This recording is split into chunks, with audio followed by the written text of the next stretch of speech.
For anyone eager to see religion made subservient to politics in this country, last weekend was akin to the World Series, the Super Bowl, the NBA playoffs, and the Stanley Cup all together. From Louisiana to Iowa, from Oklahoma to Texas, and back to Louisiana again, not forgetting Washington, D.C., the voices of ambitious politicians ready to pander to the most exclusionary and undemocratic instincts imaginable were raised, not in unison, but more akin to the biblical story of Babel.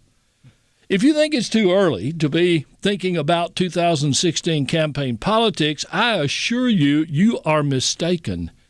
The race for credibility and private money is well underway.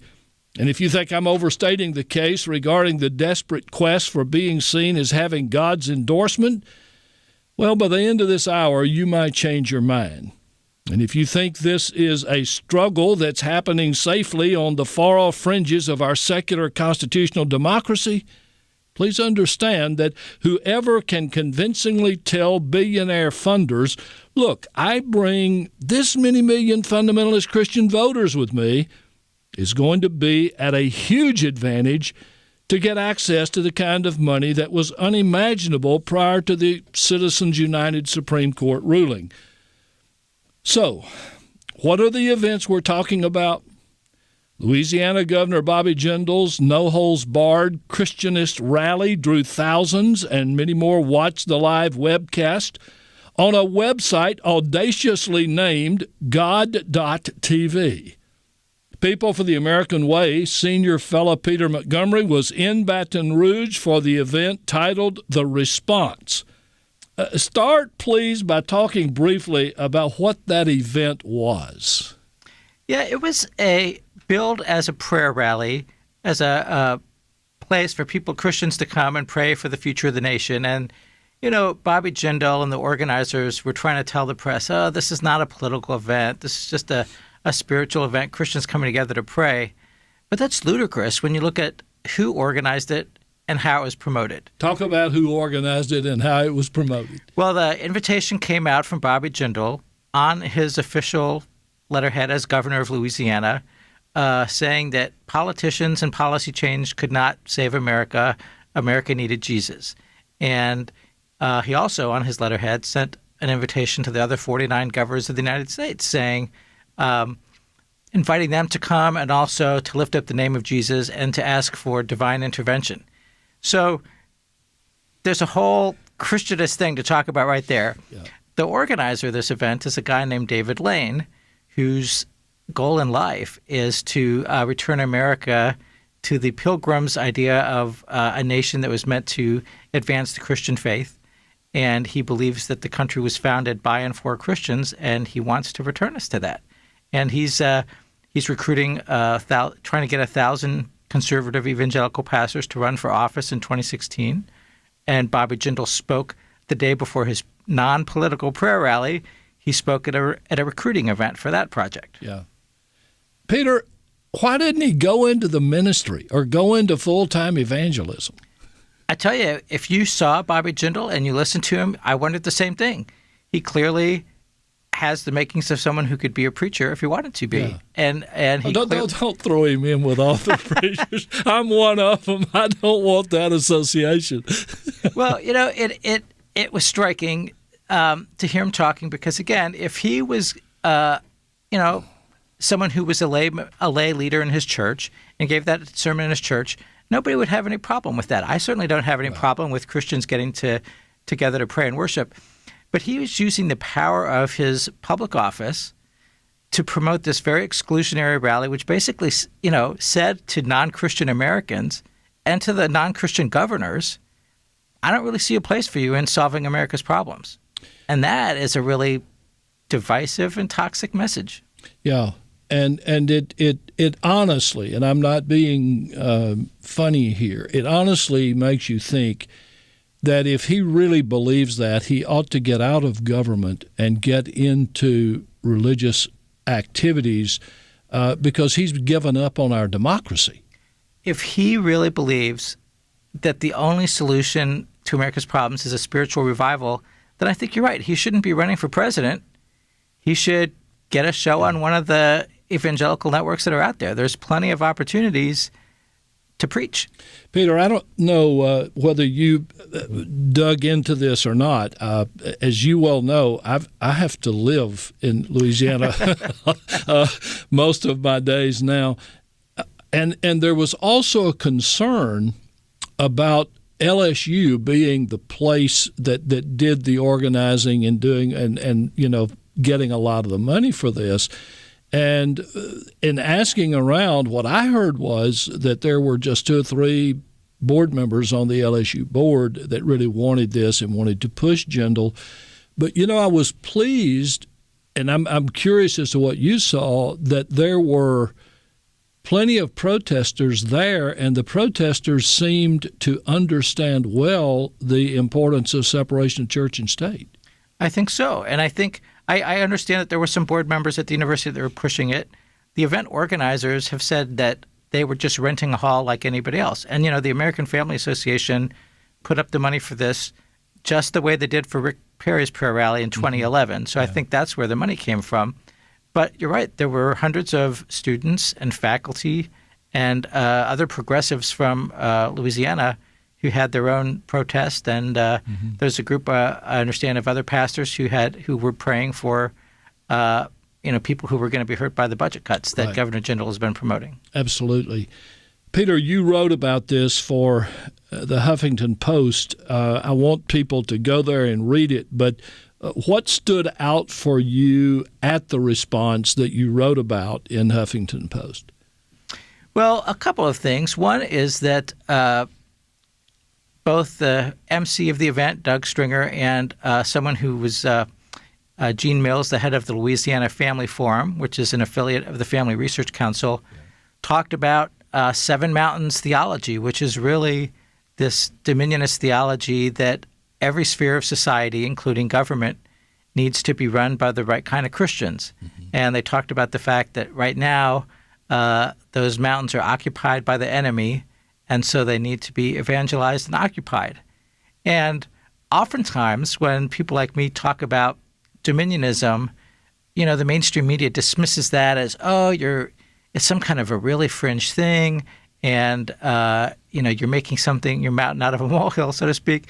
And yet here we were on the same stage with the governor who may be running for president, talking about this kind of theology. Again, getting the same idea across that David Lane puts out and that Bobby Jindal put out in his invitation letters, the idea that this country is really about Christians, and if you're talking about the future of America, you're really just talking about the right kind of Christians that they see having a hand in that. Right. Peter, what did Jindal say that stood out in your mind? Well, he part of what he did was to pray, and some of that was really, unobjectionable coming from someone. He prayed for the president and his family at one point. It's less what he said specifically at the thing than the whole context of the thing. And again, his using his governorship to put this platform together, and for him to basically use the power of his office to evangelize and to say, this country needs to turn to Jesus. And this was after a week in which he had been saying some pretty serious things denigrating Muslims, and so it's not just using the power of his office to proselytize for his faith, but to denigrate the faith of other Americans. Exactly. I think I know the answer to this, but I want to know if you're kind of where I am on it. The response, that was the name of this event, the response.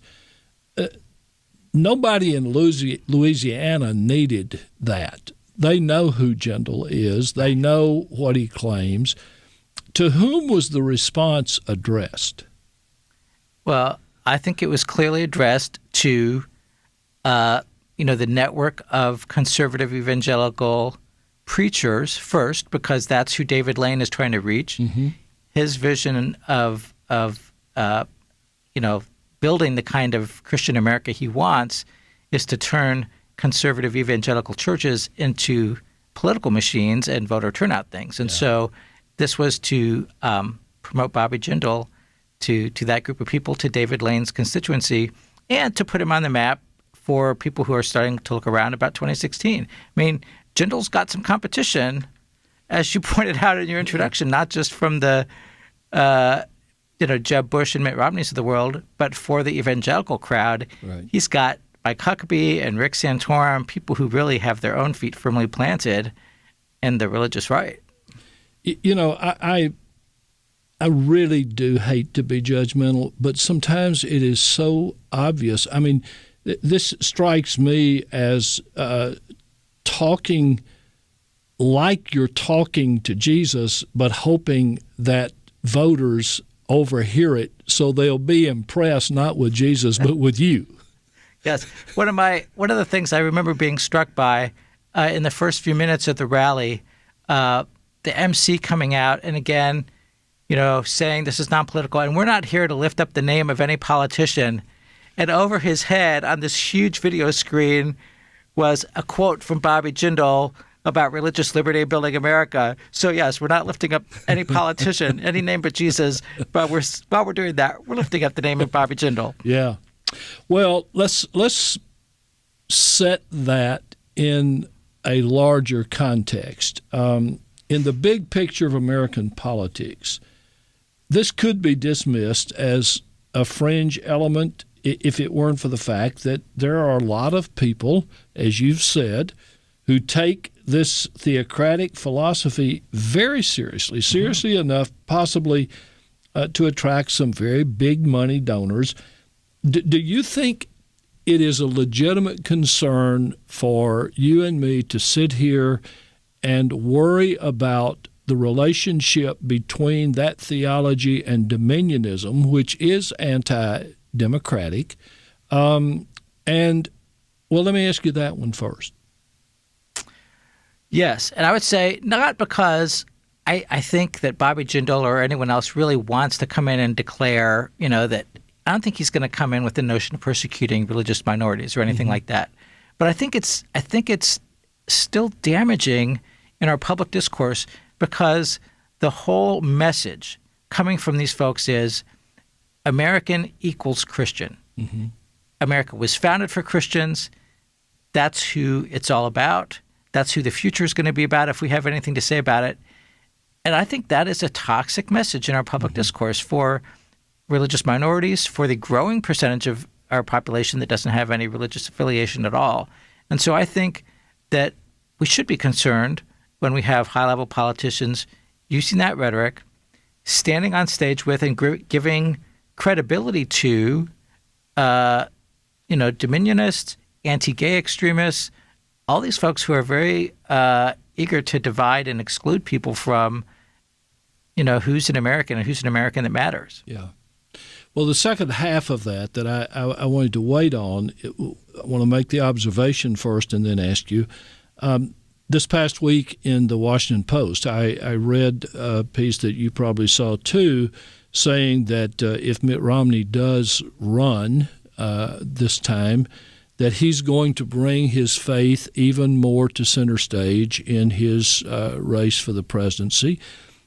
Are we in for another God endorsed me before God endorsed you kind of revival mentality in talking about the issues that have to be dealt with in the Oval Office? It's an interesting question. I think on the Mitt Romney front, I think his idea is that by talking about his faith more, he'll humanize himself, that the average American will see that being a Mormon doesn't make him some kind of strange creature and that he's done good things as a lay leader. But, that is going to hurt him among some of these primary voters because David Lane, who organized this event, and Brian Fisher at the American Family Association, who funded the event, they, don't think Mormons are Christians. Fisher says that Mormons and other non-Christians don't deserve the protection of the First Amendment. We certainly know that some evangelical leaders and voters will have a hard time voting for a Mormon president, and they said so in the past when he ran. So him speaking out more about his faith, I think he should feel, as an American, he should feel the freedom to do that. Yeah. But it certainly is going to cost him Yeah. Among the kind of people that are raising up Bobby Jindal and Mike Huckabee and Rick Santorum. Let me ask you one other question about that. And but I don't know these guys, the Koch brothers. I know that they certainly do want to run the nation. Are the Koch brothers people that appreciate this manipulation of religion for political gain?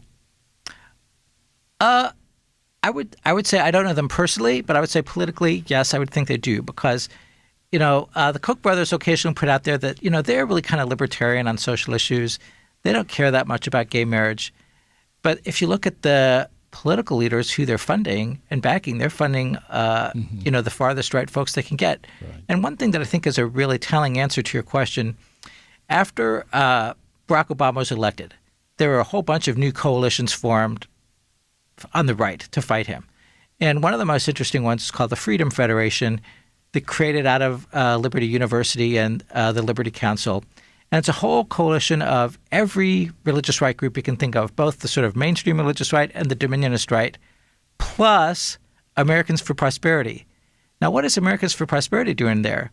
They were at the conference trying to convince people that they should view small government, anti-tax, anti-regulation with the same religious fervor that they have, viewed gay rights and abortion rights. And so they, people like David Martin are out there saying progressive taxation is unbiblical, minimum wage is unbiblical. So I do think that the Koch brothers and Americans for Prosperity are very eager to merge the organizing energies of the religious right with their corporate anti-government, anti-regulation agenda. And I think that's also, Ralph Reed is about that. There are a lot of folks out there trying to do that right now.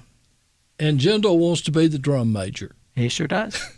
Peter Montgomery is a senior fellow at People for the American Way and an associate editor at Religion Dispatches. He was at Bobby Jindal's The Response rally in Baton Rouge last weekend and lived to write about it in the Huffington Post. I hope you'll take a look at it.